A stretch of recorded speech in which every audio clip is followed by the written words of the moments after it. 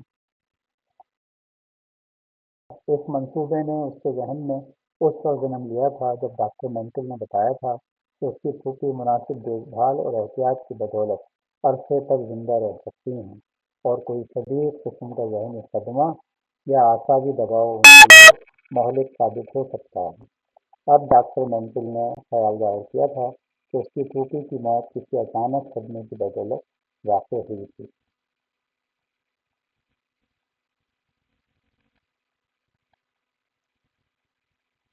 Charles نے اپنا کردار خوب ادا کیا تھا۔ سب جانتے تھے کہ وہ اپنی پھوپھی سے کتنی محبت کرتا ہے اور ان کا کتنا خیال رکھتا تھا۔ کوئی اس پر کسی قسم کا شک نہ کر سکتا تھا۔ اپنی کامیابی پر وہ بڑا مسرور اور شاداں تھا۔ کوئی نہ جانتا تھا کہ وہ دراصل تاریک راہوں کا مسافر ہے۔ اس کی پھوپھی بھی اس کے بارے میں نہ جانتی تھی کہ وہ کن برائیوں اور کن جرائم میں ملوث تھا۔ اس نے بڑی ہوشیاری سے اپنے برے کاموں پر پردہ ڈال رکھا تھا۔ کسی کو معلوم نہ تھا کہ کس جرم کی پاداش میں وہ ایک مرتبہ جیل جاتے جاتے بچا۔ اسے رقم کی شدید ضرورت تھی۔ وہ روپیہ حاصل کرنے میں ناکام رہتا کہ بدنامیاں اور برائیاں اسے کہیں کا نہ تھے۔ جیل کے دروازے سے اس کے لیے بالکل کھلے، مگر اب سب ٹھیک ہو چکا تھا۔ وہ اپنی پھوپھی کی وسیع و عریض جائیداد کا وارث تھا۔ چند روز تک بے حساب دولت اس کے قبضے میں آنے والی تھی۔ اب اسے کوئی گرجن نہ پہنچ سکتا تھا۔ اپنے آپ کو بچانے کے لیے اس نے اپنی پھوپھی کو اگلے جہاں کے سفر سے روانہ کرنے میں جلدی کی، مگر اس نے یہ کوئی جرم تو نہ کیا تھا، محض ایک عملی مذاق کیا، اور غریب پھوپھی واقعی اسے سخت سمجھ گئی۔ وہ اپنے کمرے میں بیٹھا میرے مستقبل کو خواب دیکھ رہا تھا کہ الزبتھ نے دروازے سے سر نکال کر اسے کسی ڈاکٹر کے وکیل مسٹر ہچنسن کی آمد کی خبر دی۔ وہ اس سے ملنا چاہتے تھے۔ چارلس نے لائبریری میں پہنچ کر اس کو خوش آمدید کہا۔ وہ نصف صدی سے مسز ڈاگے کا قانونی وکیل چلا آیا تھا۔ پھر دونوں آمنے سامنے کرسی پر بیٹھ گئے۔ مسٹر ہچنسن نے انکار کر گلا صاف کرتے ہوئے کہا، میں آپ کے خط کا مطلب نہیں سمجھ سکتا مسٹر چارلس۔ آپ شاید یہ سمجھے ہی نہیں ہیں کہ مسز ڈاگے کا وصیت نامہ ہماری تحریر میں ہے۔ چارلس نے بے یقینی سے منہ ہلا۔ یقیناً میں نے آپ کی میری سے یہی کہہ سکتا ہوں۔ جی ہاں، ان کا وصیت نامہ واقعی ہماری تحریر میں تھا، لیکن ان کا ایسا کام کرنے میں اس سے بڑے مسئلہ کی چارلس کی تحریر تھی۔ یہ میرا خیال ہے شاید اس کے کاغذات میں وصیت نامے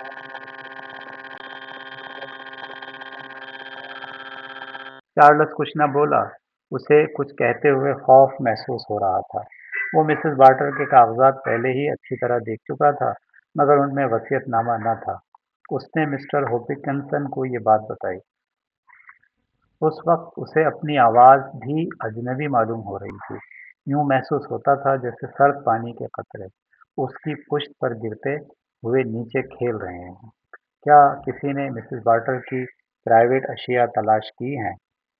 ہوپکنسن نے پوچھا۔ چارلس نے بتایا، الزبتھ مسز بارٹر کی تمام پرائیویٹ اشیاء اچھی طرح دیکھ چکی ہیں۔ مسٹر ہوپکنسن کے کہنے پر الزبتھ بلائی گئی۔ اس نے چارلس کی تصدیق کی۔ اس نے کہا کہ اس کی مالکن نے اپنی وفات کی صبح وہ قانونی دستاویز اپنے ہاتھ میں لے رکھی تھی اور اس کا مطالعہ کر رہی تھی۔ کیا تمہیں اس کا یقین ہے؟ مسٹر ہوپکنسن نے تیز لہجے میں پوچھا۔ جی ہاں جناب، انہوں نے خود مجھے بتایا تھا۔ وہ دستاویز نیلے رنگ کے لفافے میں تھیں۔ ہاں بالکل، مسٹر ہوپکنسن اب بولے۔ اب مجھے یاد آیا کہ اگلے دن صبح کے وقت نیلے رنگ کا وہ لفافہ میز پر رکھا تھا، مگر وہ خالی تھا۔ میں نے اسے اٹھا کر ڈیسک پر رکھ دیا تھا۔ ہاں مجھے بھی یاد ہے کہ وہ لفافہ میز پر رکھا تھا۔ چارلس آہستگی سے بولا، اٹھ کر ڈیسک کی طرف چلا گیا اور ہاتھ میں نیلے رنگ کا ایک لمبا سا لفافہ لیے واپس آیا۔